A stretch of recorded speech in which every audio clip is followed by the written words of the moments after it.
Good evening. This is for the 11th week, a brief video just talking about what I've already said on the lesson plan for this week. I'll remind you I'll be putting up a little discussion for you to do for Sunday. I am getting your lesson plans in, and I will go through those. I think I've got all the things like interviews done. I've got a few other things. I've obviously got the lesson plans in the class to look at, but I will try to give those a very thorough going and feedback to you.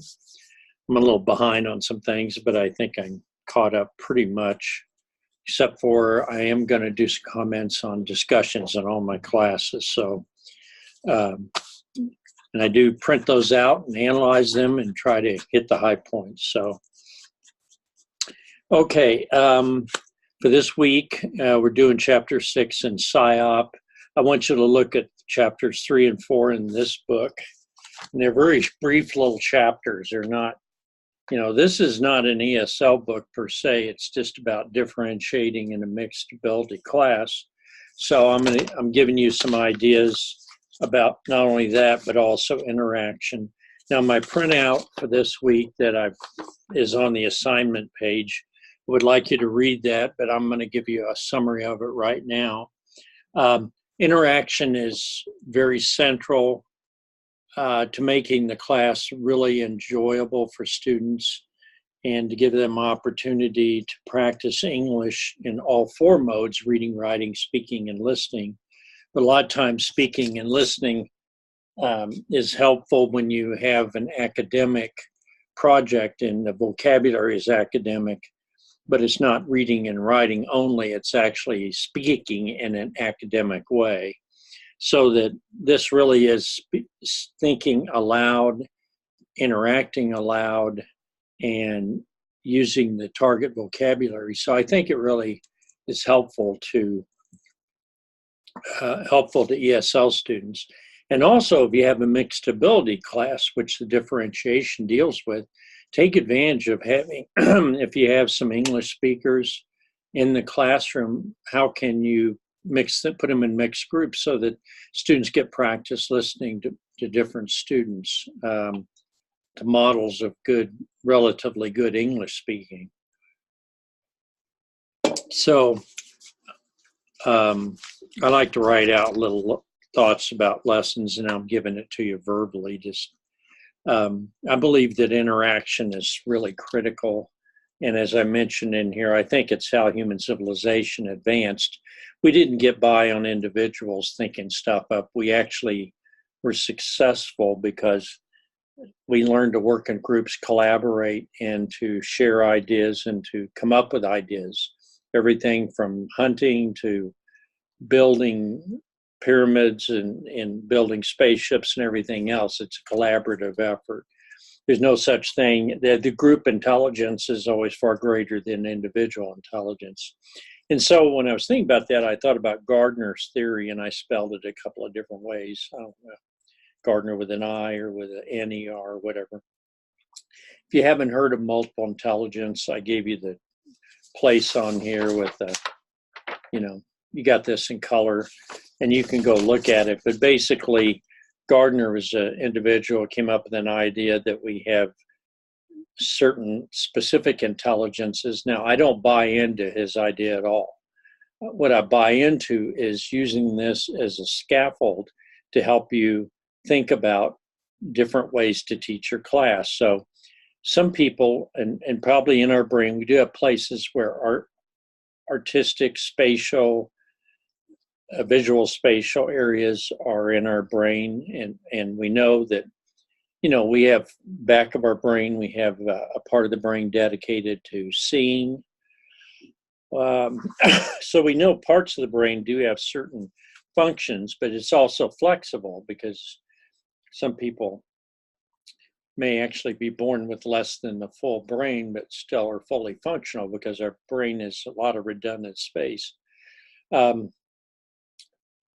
My point here is that you can teach lessons in a way that people can contribute things they're good at. Like they're good at music, they're good at drawing, they're good at math, Some are good at reading. Most of our ways we measure intelligence, are you a good reader and a writer, and are you good at math? But we don't always have a way of testing how good an artist you are. But obviously, there's a business for being a good artist in many areas of work where being artistic is important. If you're a clothes designer, if you're a sign painter, if you design web pages, you have to have artistic talents. And they're always hard to test. That's why we don't usually have an art test. You can't really do bubbles, choose A, B, C, D for art. Well, all we can do is test your knowledge of artists, but we can't actually test your artistic ability. Also, verbal, but we got the verbal also. But I want to mention dance. He has naturalist, which means nature or ecology, or dealing with classifying things in nature, and existential. So he kind of just adds stuff on. When I taught this class, we used to teach it. I used to add on all kinds of stuff. I said, well, you could have hunting intelligence, or you could have, maybe you're really skilled in Scrabble, not just in writing or reading, but you were really skilled in seeing patterns in letters to form words. But then it became kind of meaningless, because then it was like multiple intelligence after multiple intelligence.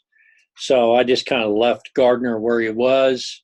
We didn't teach a class again, but I like to bring him up anytime you're thinking of how to design a lesson to be attractive to your students. So I've put in some examples of ways you could do a lesson. Have different members of the group do what they're good at. And so I give you some examples of a Civil War or a math class. Somebody might do the Civil War and one focus on math and one focus on songs and music, and another person focus on food. Or in a math class, you might have a student who's not very good in math, but they're very good at drawing. So then they say you're doing solid geometry. They could draw cubes and cylinders and solid pyramids and all kinds of weird shapes that actually have important mathematical theories about them and functions. And then I gave an example here, which I will ask you to do in the discussion this week, is that I put an example of, if you were having your kids study the Ice Age, there are actually several animals in the Ice Age that have counterparts that are alive. For instance, mammoths are a lot like elephants. There are actual rhinoceros, and there were woolly rhinoceros. And then there was a thing called the dire wolf. I always loved that. Dire is kind of deadly. The dire wolf. And the wolf was especially adapted Ice Age hunter. It's different than other wolves, but maybe there is a theory or the idea that genetically everything that existed before us or any other animal, that it's in our genes that we could become that animal again. Boy, that'd be spooky. It sounds like science fiction, I like to look more Neanderthal. Not a popular look, but I gave some examples how you could do that, and I gave you the chart so you can think about it. So I like you to think very liberally and open-minded about different ways you can present your class, make it more interesting. So you don't want to just have a class where all we do is read and write answers to what we read, but we actually do research and drawing and music and whatever else. So I gave this, and I gave the website for Gardner, however it's spelled. And then I said on here that I think something you can do with interaction is you can take your ESL class, and especially if you have non-ESL people in there, or you can get some, you can actually create your classroom in order to promote speaking and listening, because we get so focused on reading and writing, we act like, well, reading and writing, you're going to have that in the classroom, and speaking and listening, you can pick that up outside. I don't buy into that, because you could turn your classroom into, it looks like an actor's studio, and you could have like a door where you answer the door and it swings on a frame. It'd be kind of cool. And you have all kinds of things. You know that show, what line is it? Whose line is it anyway? And if you've seen that with Drew Carey and his bunch of clown people, they act out things. It's what do I want to call that? The word escapes me, but they draw scenes out of a hat, and then it's improvisation. So they have suddenly you give them a situation, they have to deal with it. And I thought, wouldn't it be cool if you had to, you want to teach your students how to handle a pesky door-to-door salesman selling magazines? What if they go to some place to get their pharmacy, and maybe they don't have the kids don't know the vocabulary, and you go someplace and they say, I'm sorry, your prescription didn't come in, or et cetera, et cetera. How interesting that would be. So I would ask you to look at these and think about, and then I'm going to give you your discussion is going to be kind of a creative, what would be a cool way to teach a class for maximum interaction. I may give you two options, maybe one that's more listening speaking and another it's more academic reading and writing, or a combination. But that's in this class. I like you just to think about what you could do that's different. Not just follow the chapter and read the chapter and take a test over it. I mean, you really don't do that in real life very much.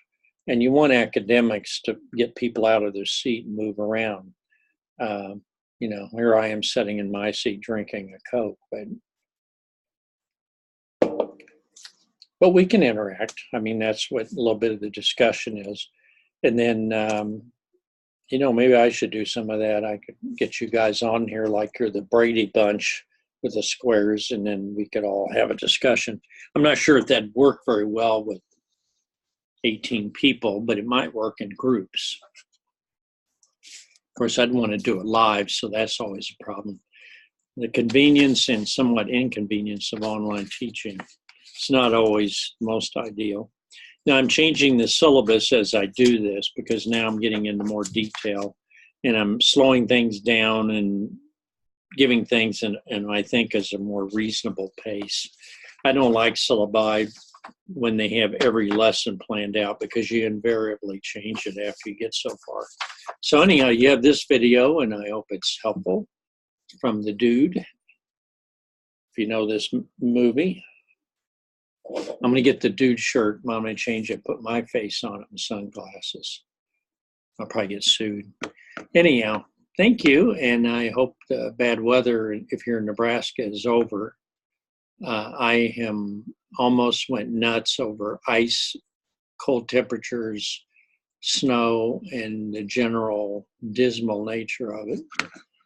I was in an Edgar Allan Poe mood, which is never optimistic. Okay, thank you.